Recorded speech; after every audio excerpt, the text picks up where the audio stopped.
শুধু আপনারা সূরা তাওবার এই আয়াতটি পাঠ করুন, শত্রু আপনার ধ্বংস হয়ে যাবে, শত্রু আপনার উচিত শিক্ষা পেয়ে যাবে, শত্রুর থেকে আপনি পরাজিত লাভ করবেন, শত্রুর থেকে আপনি বেঁচে থাকবেন, শত্রুর সঙ্গে প্রতিশোধ নেওয়া হবে, বদলা নেওয়া হবে। আসসালামু আলাইকুম ওয়া রাহমাতুল্লাহি ওয়া বারাকাতুহু। আশা করি আল্লাহর অশেষ রহমতে, দয়াতে, মেহেরবানিতে আপনারা সবাই ভালো আছেন। আজকে আমি আপনাদের মধ্যে শত্রুর সাথে বদলা নেওয়ার এবং শত্রুকে ধ্বংস করার শত্রুর সঙ্গে প্রতিশোধ নেওয়ার এমনই একটি পাওয়ারফুল ও শক্তিশালী পরীক্ষিত কোরআনি আমল শেয়ার করব। শুধু আপনারা সূরা তাওবার এই আয়াতটিকে পাঠ করে মসুরির ডালের উপর তেল মাখিয়ে ফু দিবেন, বাস আপনার শত্রু উচিত শিক্ষা পেয়ে যাবে, ধ্বংস হয়ে যাবে, আপনি শত্রুর থেকে জয়ী লাভ করবেন, শত্রুর থেকে আপনি হেফাজতে থাকবেন, আপনার শত্রু ধ্বংস হয়ে যাবে, আপনার শত্রু তছনছ হয়ে যাবে। তো প্রিয় শ্রোতাবিন্দু, এই আমলটি কিভাবে করবেন বা কী নিয়মে করবেন সেটি নিয়ে আমি আরও বিস্তারিত আলোচনা করব। তার জন্য ভিডিওকে স্কিপ না দিয়ে সম্পূর্ণ ভিডিওটিকে দেখবেন এবং আমি যেই নিয়মে যেইভাবে আপনাদেরকে বলে দেব ঠিক সেই নিয়মে আপনি যদি করে নিতে পারেন, ইনশাআল্লাহ আপনি শত্রুর থেকে মুক্তি লাভ করবেন, শত্রুর সঙ্গে আপনি পাঙ্গা নিতে পারবেন, শত্রুর সাথে থেকে আপনি বাস করতে পারবেন, শত্রুর এলাকায় আপনি তাহলে টিকতে পারবেন। তো প্রিয় শ্রোতাবিন্দু, অনেকজন আমাকে দেশ ও বিদেশ থেকে আমাকে ইমোর মাধ্যমে, টেলিগ্রামের মধ্যে, আমাকে হোয়াটসঅ্যাপের মধ্যে অনেকজনাই কমেন্ট করেছেন, ফোন দিয়েছেন যে হুজুর শত্রুর একটা এমন পাওয়ারফুল কোরআনি আমল দিন যেন আমি প্রতিশোধ নিতে পারি, আমি শত্রুর সঙ্গে পাঙ্গা নিতে পারি, শত্রুর সঙ্গে আমি বদলা নিতে পারি। তো প্রিয় শ্রোতাবিন্দু, যিনারা এরকম শত্রুর সমস্যার মধ্যে রয়েছেন তাদেরকে আমি বলবো অবশ্যই আপনারা এই সূরা তাওবার আমলটি প্রয়োগ করুন। ইনশাআল্লাহ আল্লাহর দয়া হবে, আল্লাহর কারাম হবে। সূরা তাওবার তেলাওয়াতের বরকতে মহান রব্বুল আলামিন আপনার শত্রুকে ধ্বংস করে দেবে, আপনার শত্রুকে তছনছ করে দেবে, আপনি শত্রুর থেকে পরাজিত লাভ করবেন, শত্রুর থেকে আপনি মুক্তি লাভ করবেন। তো প্রিয় শ্রোতাবিন্দু, এই আমলটি কিভাবে করবেন সেটি বলার পূর্বে আমি আপনাকে বলে রাখি, আপনি যদি আমার চ্যানেলে নতুন দর্শক হয়ে থাকেন এবং এই রিলেটেড ভিডিওগুলি আপনি দেখতে চান বা শিখতে চান, তাহলে অবশ্যই চ্যানেলটিকে সাবস্ক্রাইব করে পাশে থাকা বেল আইকনকে অল করে রাখুন, যাতে করে আমি যখনই এই রিলেটেড নিত্য নতুন ভিডিও আপলোড দেব আপনার মোবাইলে একটা নোটিফিকেশান পৌঁছে যাবে, যার কারণে আপনি খুব সহজে নিয়মিত ভিডিওগুলো দেখতেও পারবেন এবং শিখে নিতেও পারবেন। তো চলুন এবারে আমরা জেনে নিই এই আমলটি কিভাবে করবেন। প্রিয় শ্রোতাবিন্দু, এই আমলটি করার জন্য সর্বপ্রথম যে কাজ হবে সেটা হলো আপনারা 1.25 কিলো চাল অথবা গম, 1.25 কিলো চাল মানে 1 কিলো 250 গ্রাম চাল অথবা 1 কিলো 250 গ্রাম গম আপনারা কোনো গরিব ও মিসকিনের হাতে তুলে দিবেন অথবা কোনো এতিমখানায় দিয়ে দিবেন।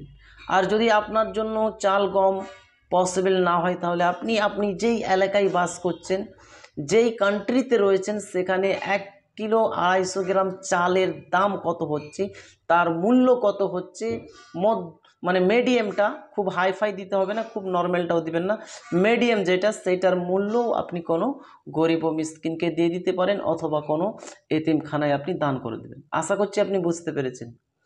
আপনি 1 কিলো 250 গ্রাম চাল অথবা 1 কিলো 250 গ্রাম গম অথবা তার সমতুল্য টাকা কোনো গরিব ও মিসকিনকে অথবা কোনো এতিমখানায় আপনি দিয়ে দিবেন। আপনার সাদকা দিয়া যদি কমপ্লিট হয়ে যায় তাহলে আপনি এই আমলটা করতে পারেন, ঠিক আছে। তবে কিন্তু একটা জিনিস আমি আপনাদেরকে বলে রাখি, আপনারা এই উদ্দেশ্য করে সাদকাটা দিবেন যে আমি এই আমলটা করতে চাইছি আল্লাহর কাছে, মনে মনে আপনি একটা উদ্দেশ্য করবেন যেন আমলে আমি কামিয়াব হই, যেন শত্রুর থেকে আপনি পরাজিত লাভ করতে পারি, এরকম একটা আর কি আপনার উদ্দেশ্য থাকবে। তারপরে সাদকাটা করবেন। সাদকা দিয়া যদি কমপ্লিট হয়ে যায়, যে কোনো দিন বা যে কোনো মাসে আপনি এই আমলটা করতে পারেন, ঠিক আছে। যে কোনো দিন বা যে কোনো মাসে আপনি এই আমলটা করতে পারেন, তবে কিন্তু সময়টা হবে বেলা 11টা, ঠিক আছে। সকাল 11টার থেকে 11টার পর থেকে নিয়ে বিকেল 3টার আগে আগে আপনারা এই আমলটি কমপ্লিট করবেন, ঠিক আছে। আপনারা এই আমলটা যে কোনো মাসে যে কোনো দিন আপনারা করতে পারেন, শুধু বেলা 11টা অর্থাৎ সকাল 11টার পর থেকে নিয়ে 3টার আগে আগে আপনাকে এই আমলটা একটা নিরিবিলি জায়গায় করে নিতে হবে, ঠিক আছে। তো আপনারা পাক পবিত্র হয়ে পাক পবিত্র লেবাস পরিধান করে উজুর সহি কিবলার দিকে মুখ করে বসবেন এবং হাতে সামান্য মুসরির ডাল, যেটা আপনার কিচেনে পাওয়া যায়, যেটা আমরা রান্না করে খাই, ডাল ভাতের সঙ্গে খাই, যেটা আর কি মুসরির ডাল, ঠিক আছে। আবার অনেকজন কমেন্ট করবে, হুজুর মুসরির ডাল কোথায় পাবো, মুসরির ডাল যদি না থাকে। আরে বাবা, মুসরির ডাল আপনার বাড়িতে যদি না থাকে প্রত্যেকটা মুদিখানার দোকানে অ্যাভেলেবেল পাবেন।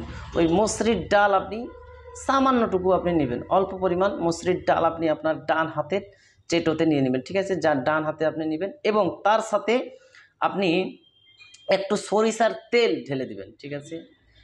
হাতে মুসরির ডাল এবং তার সঙ্গে সরিষার তেল ঢেলে হাতকে আপনি এভাবে সামনে রেখে নেক উদ্দেশ্য নিয়ে আপনার শত্রুকে লণ্ডভণ্ড করার উদ্দেশ্য নিয়ে, শত্রুকে ধ্বংস করার উদ্দেশ্য নিয়ে, শত্রুর সঙ্গে বদলা নেওয়ার নিয়ত করে আপনি 7 বার, অনলি 7 টাইম, মাত্র 7 বার বিসমিল্লাহ ব্যতীত 7 বার আপনারা সূরা তাওবার এই আয়াতটিকে আপনারা পাঠ করবেন। স্ক্রিনে দিয়ে দিচ্ছি সূরা তাওবার এই আয়াতটি। আপনারা যদি কোরআন পাক আপনার বাড়িতে থাকে আপনি দেখে নেবেন, সূরা তাওবার 50 নম্বর আয়াত, ঠিক আছে। আবারও আমি বলছি, সূরা তাওবার 50 নম্বর আয়াত। এই আয়াতটিকে আপনারা 7 বার পড়বেন। আপনাকে 70 বার বলি না, 700 বার বলি না, 7000 বার বলি না, মাত্র 7 বার, অনলি 7 টাইম। মাত্র আপনারা 7 বার পড়ে আপনারা ওই আপনার হাতের মুসরি কলাই এবং তেল মাখানো মুসরি কলাই যেগুলো হাতে রয়েছে তাতে ফু দিবেন এবং মনে মনে উদ্দেশ্য করবেন যেন আপনার শত্রু সে যেন ধ্বংস হয়ে যায়, সে যেন লণ্ডভণ্ড হয়ে যায়, তার থেকে যেন আপনি মুক্তি থাকেন, তার থেকে যেন আপনি পরাজিত লাভ করতে পারেন, এরকম উদ্দেশ্য নিয়ে এই আমলটা করবেন। ইনশাআল্লাহ আশা করি এই আমলটা করার পর দেখবেন খুব এটা জবরদস্তি আমল, আপনার শত্রুকে দ্রুত অ্যাটাক করতে পারে, আপনার শত্রু লণ্ডভণ্ড হয়ে যেতে পারে, আপনার শত্রুর মুখ বন্ধ হয়ে যেতে পারে, আপনার শত্রু উচিত শিক্ষা পেয়ে যাবে। তো প্রিয় শ্রোতাবিন্দু, আপনি যদি এই আমলটি করতে চান তাহলে অবশ্যই কমেন্ট সেকশনে আপনারা ইয়া জব্বারো ইয়া কাহারো আপনারা লিখে দিবেন, তাহলে আমার তরফ থেকে ফুলভাবে এজাজত হয়ে যাবে, নতুন করে এজাজত নেওয়ার কোনো প্রয়োজন নাই। এবং যিনারা আমার অলরেডি সাবস্ক্রাইবার ওনাদেরকে আমি এজাজত দিচ্ছি এবং দোয়া করি আল্লাহ রব্বুল আলমীর কাছে, আল্লাহ যারা এই কমেন্ট সেকশনে তোমার গুণবাচক নাম ইয়া জব্বার ইয়া কাহার লিখে যিনারাই এই শত্রু দমনের আমলটি করবে, আল্লাহ তুমি তাদেরকে কামিয়াবি দাও, তাদেরকে তুমি সাফল্য দাও, শত্রু থেকে তাদেরকে হেফাজত। তো প্রিয় শ্রোতাবিন্দু, আশা করছি ভিডিও আপনাদেরকে ভালো লেগেছে। যদি ভালো লাগে তাহলে অবশ্যই একটা লাইক দিবেন, অন্যদের মধ্যে শেয়ার করে দিবেন। এবং আপনি যদি আমার চ্যানেলে নতুন দর্শক হয়ে থাকেন এবং এই রিলেটেড ভিডিওগুলি আপনি দেখতে চান বা শিখতে চান, অথবা আপনি মোতাব্বির হতে চান, আমিল হতে চান, এই রুহানি জগতের আপনি কাজ শিখতে চান, তাহলে অবশ্যই এই আল্লাহ মহান চ্যানেলটাকে সাবস্ক্রাইব করে বেল আইকনকে অল করে রাখুন এবং আমাদের সাথেই থাকুন। তো যাই হোক, আজকের ভিডিওটা আমি এখানেই সমাপ্ত করে দিলাম। আবারও দেখা হবে একটি নতুন ভিডিওতে। আল্লাহ হাফিজ।